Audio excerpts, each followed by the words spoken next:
सचो जेकॾहिं अवां जी ईमानदारी अवां खे सोन ऐं चांदी जो इनाम ॾियारे त छा थींदो।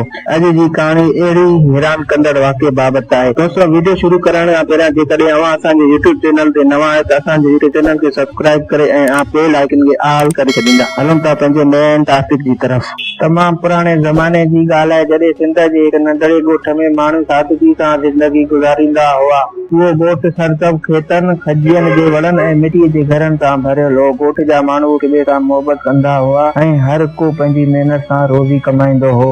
उन ई ॻोठ में हिकु ग़रीब पर ईमानदार माण्हू रहंदो हो जंहिंजो नालो हैदर हो। हैदर तमामु सादो ऐं सचो माण्हू हो। हर रोज़ सुबुह सवेरे उथी पंहिंजे पुराणी कुहाड़ी खणी वेझे ॿेले में वेंदो हो त जीअं काठियूं कटे शहर में विकिणी सघे। उन ई कम मां जेकी थोरी आमदनी मिलंदी हुई उन सां हू पंहिंजी घर जी ज़रूरतूं पूरो कंदो हो। हैदर जी ज़ाल फातिमा भी तमामु नेक ऐं साबिर औरत हुई। हू हमेशा पंहिंजे मुड़ुस खे हौसला ॾींदी हुई ऐं चवंदी हुई, हैदर अल्लाह सचनि ऐं महिनती माण्हुनि खे कॾहिं बि मायूस नथो करे। हैदर मुस्कुराए चवंदो, फातिमा, मूंखे यकीन आहे त हिकु ॾींहुं अल्लाह असांजे हालतनि खे बहितर कंदो। हिकु ॾींहुं सुबुह सवेरे हैदर हस्बे मामूल पंहिंजी कुहाड़ी खणी ॿेले ॾांहुं रवानो थियो। मौसम थोरी थधी हुई ऐं हवा में हल्को हल्को ख़ुशगवार झोंकी हली रहियो हो। हैदर हिकु वॾे वण जे भरिसां बीह काठियूं कटण लॻो।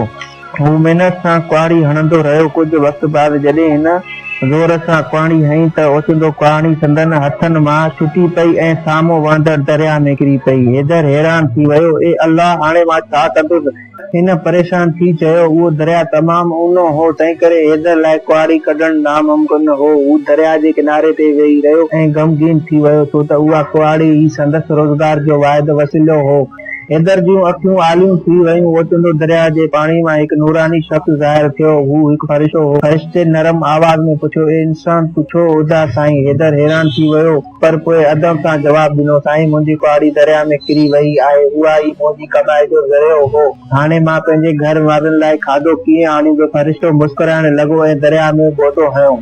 थोरे देर बाद हू पाणी मां हिकु सोन जी कुहाड़ी खणी ॿाहिरि निकितो। फ़रिश्तो पुछियो, छा ही तुंहिंजी कुहाड़ी आहे? हैदर फौरन जवाबु ॾिनो, न साईं, ही मुंहिंजी कुहाड़ी न आहे। फ़रिश्तो वरी दरिया में ॻोतो हयो। हिन भेरे हू चांदी जी कुहाड़ी खणी आयो। छा ही तुंहिंजी कुहाड़ी आहे? फ़रिश्तो पुछियो। हैदर वरी चयो, न साईं, ही बि मुंहिंजी कुहाड़ी न आहे। टिएं भेरे फ़रिश्तो दरिया में वियो ऐं हिन भेरे लोही पुराणी कुहाड़ी खणी आयो। हैदर ख़ुशी सां चयो, हा साईं, ही मुंहिंजी कुहाड़ी आहे। फ़रिश्तो हैदर जी सचाई ॾिसी तमामु ख़ुशि थियो। हिन चयो, ए सचा इंसान, तुंहिंजी ईमानदारी मूंखे तमामु पसंदि आई, तंहिं करे मां तोखे सिर्फ़ु पंहिंजी कुहाड़ी न पर इहो टई कुहाड़ी इनाम तौरु ॾेई रहियो आहियां। हैदर हैरान थी वियो, पर साईं, मां त सिर्फ़ु पंहिंजी कुहाड़ी वठणु आयो होसि। फ़रिश्तो मुस्कुराए चयो, अल्लाह सचनि माण्हुनि खे हमेशा इनाम ॾींदो आहे। उहो चई फ़रिश्तो ग़ाइब थी वियो। हैदर ख़ुशी सां घर वापसि आयो ऐं सभु किसो पंहिंजे ज़ाल फातिमा खे ॿुधायो। फातिमा अल्लाह ताला जो शुक्र अदा कयो। जल्दी ॻोठ में उहा ख़बर पखिड़िजी वई त हैदर खे दरिया मां सोन ऐं चांदीअ जूं कुहाड़ियूं मिलियूं आहिनि। ॻोठ में हिकु ॿियो माण्हू बि रहंदो हो जंहिंजो नालो करीम हो। हू हिकु लालची ऐं चालाक माण्हू हो।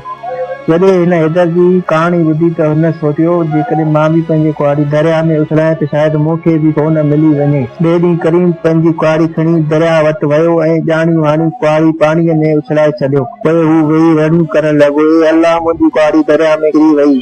थोरे देर बाद साॻियो फ़रिश्तो ज़ाहिर थियो। फ़रिश्ते पुछियो, तूं छो रोई रहियो आहीं? करीम चयो, मुंहिंजी कुहाड़ी दरिया में किरी वई आहे। फ़रिश्तो दरिया में वियो ऐं सोन जी कुहाड़ी खणी आयो। छा ही तुंहिंजी कुहाड़ी आहे? फ़रिश्तो। करीम जे अखियुनि में लालच चमकी उथी। हा हा, ही मुंहिंजी कुहाड़ी आहे, हिन जल्दी चयो। फ़रिश्तो सख़्तु नाराज़ थी वियो, तूं कूड़ ॻाल्हाए थो, ही तुंहिंजी कुहाड़ी न आहे। इन चई फ़रिश्तो न सिर्फ़ सोन जी कुहाड़ी वापसि पाणी में उछलाए छॾी पर करीम जी असुल कुहाड़ी बि वापसि न कई। करीम ख़ाली हथ घर मोटी आयो। उन ॾींहं खां पोइ ॻोठ जा माण्हू हैदर जी ईमानदारी जो मिसाल ॾींदा हुआ ऐं पंहिंजे ॿारनि खे चवंदा हुआ, हमेशा सच ॻाल्हाए छो त सचाई में बरकत आहे। वक़्तु गुज़रंदो वियो। हैदर पंहिंजी नई कुहाड़ी सां वधीक महिनत करण लॻो। जल्द ई संदसि हालात बहितर थियण लॻियूं। हिन पंहिंजे लाइ हिकु नओं घर ठारायो ऐं पंहिंजे पाड़ेसरनि जी बि मदद करण लॻो। हैदर हमेशा चवंदो हो, दौलत खां वधीक कीमती शइ ईमानदारी आहे ऐं वाक़ई सचाई इंसान खे इज़त ऐं कामयाबी ॾींदी आहे।